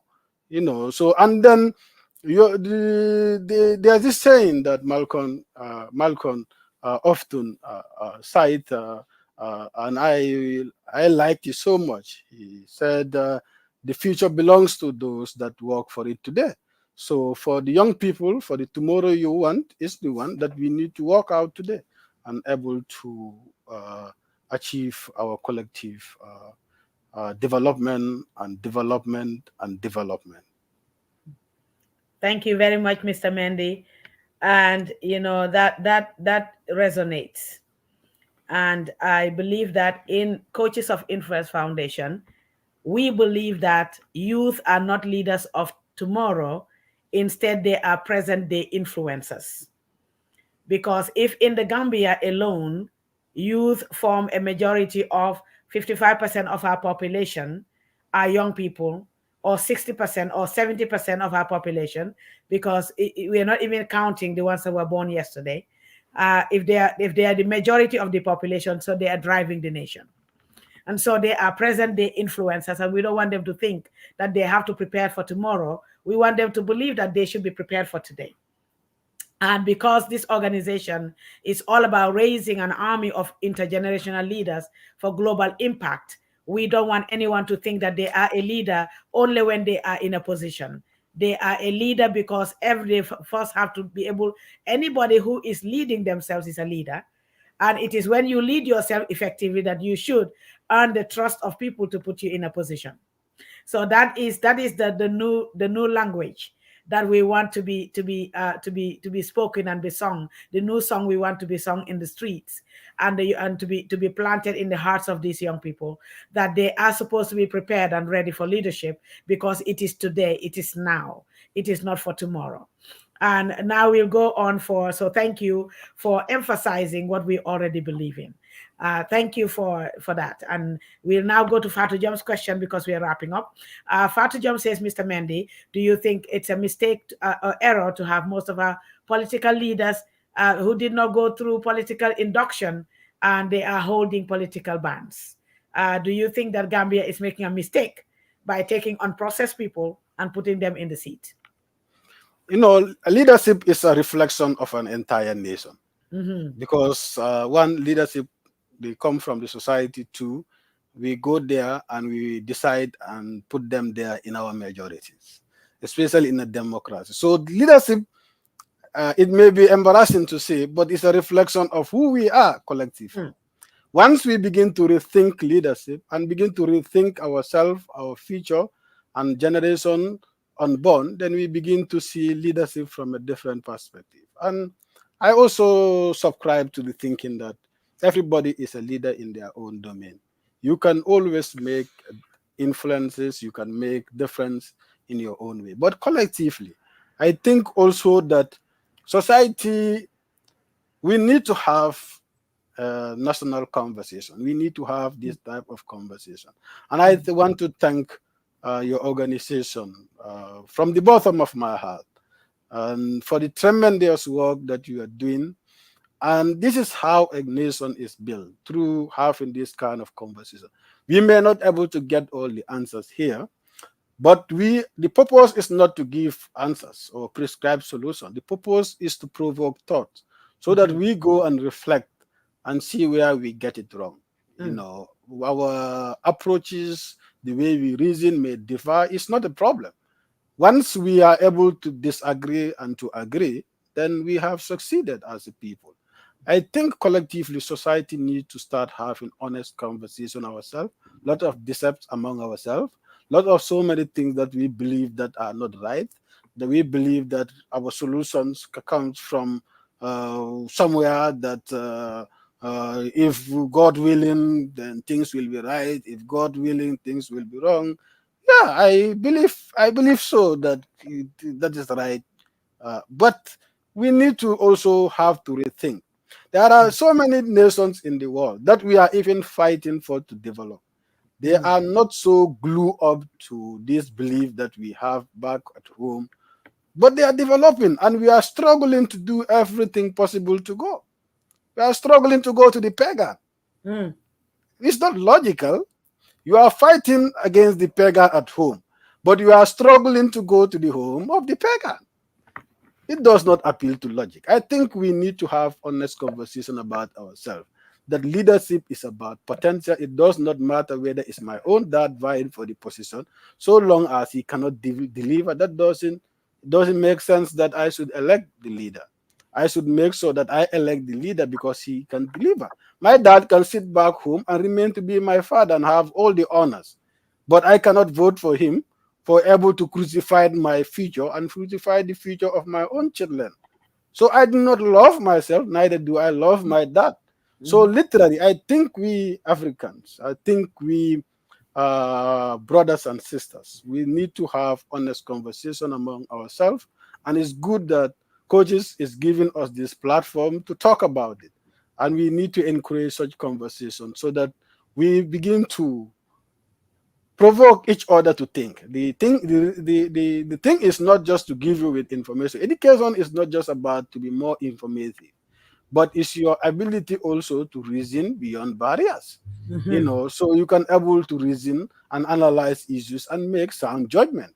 So once you are able to make sound judgment, you are able to reason and use your mind, your intellect to reason to arrive at sound conclusions, you know, or conclusion that may not even be sound to everybody, but can be relied based on facts, based on evidence. Then you are educated. So you need to able to reason beyond the limit. So once we are able to do that, produce an army of such citizens, then obviously any of them that emerge as a leader will definitely have to live up to expectation. But so that is to say that the change starts from your room, from your house, from your community, then from your country, and then to your region and to the world. So it starts from your very own self. That is what I am trying to say.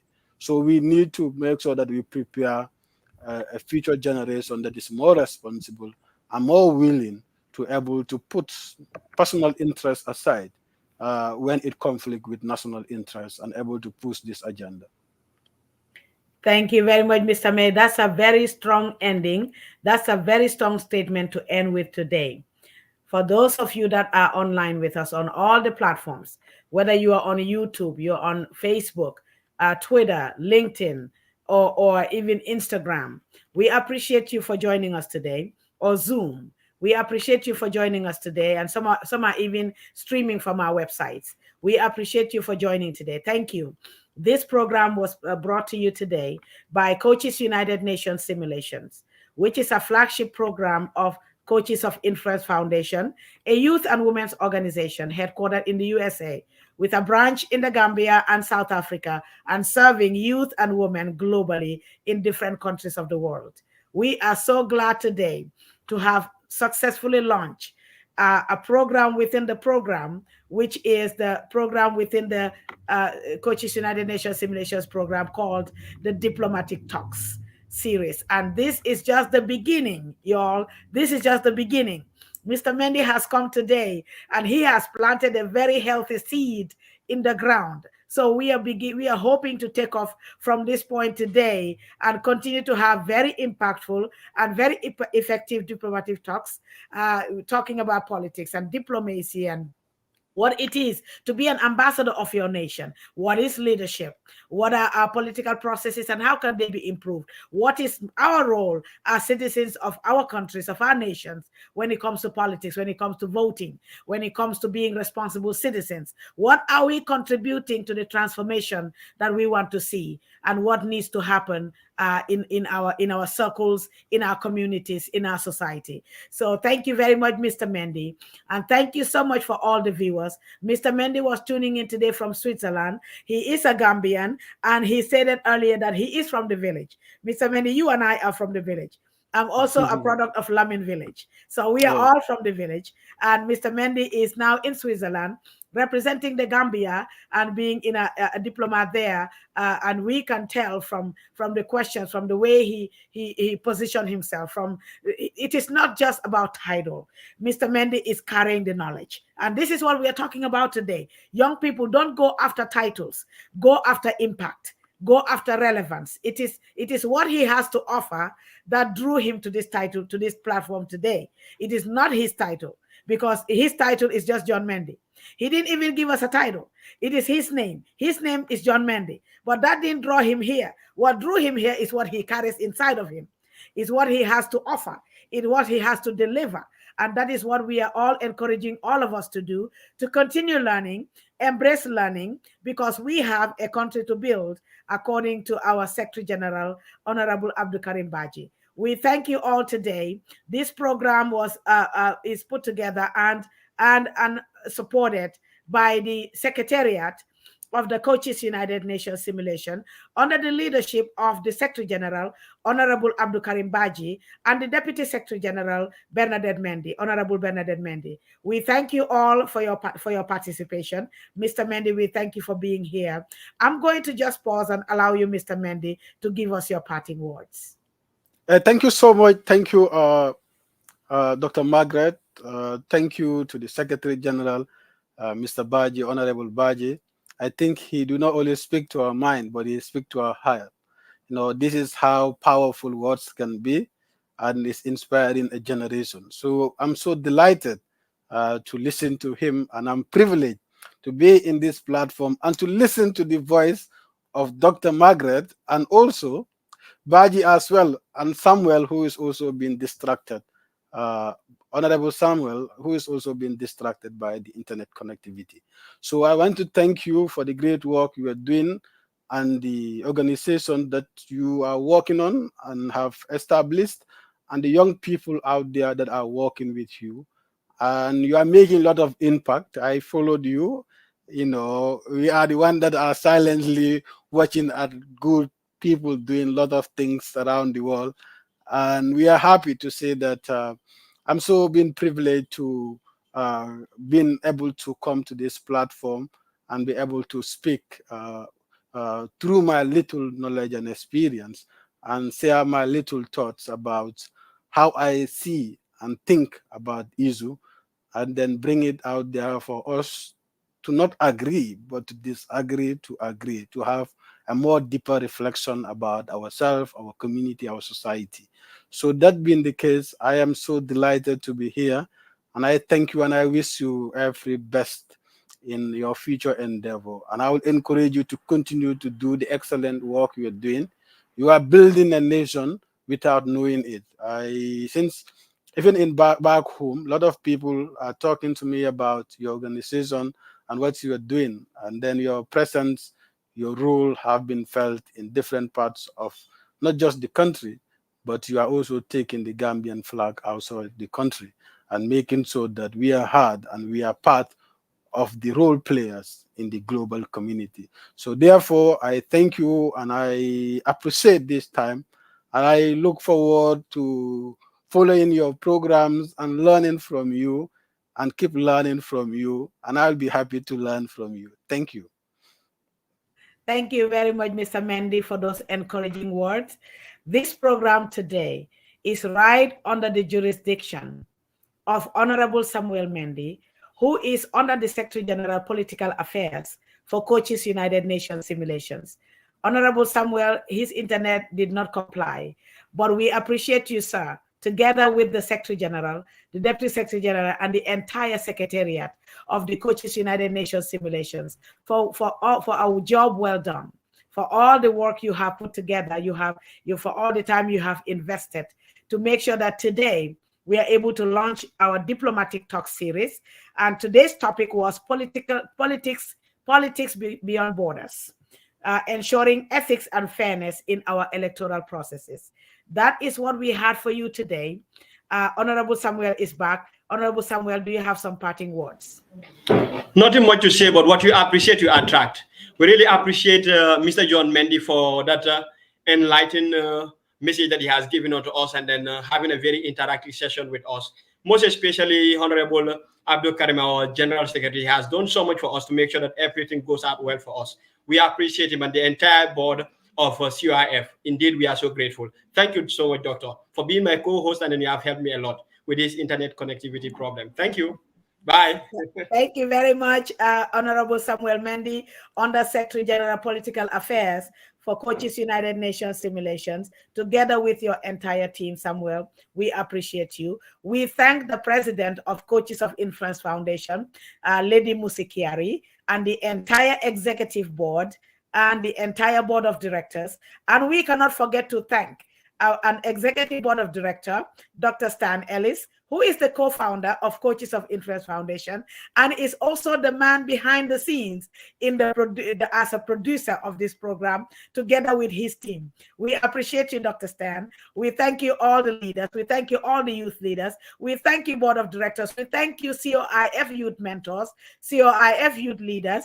Together, we are going to make impact. Thank you very much, Mr. Mendy, and be on the lookout, because very soon we will come your way again with our next series on diplomatic talks. And get ready, because that topic also is going to be very engaging, and we are going to have another powerful speaker come our way for the diplomatic talk series. Until we come your way again, thank you very much for joining us today, and see you next time. Thank you.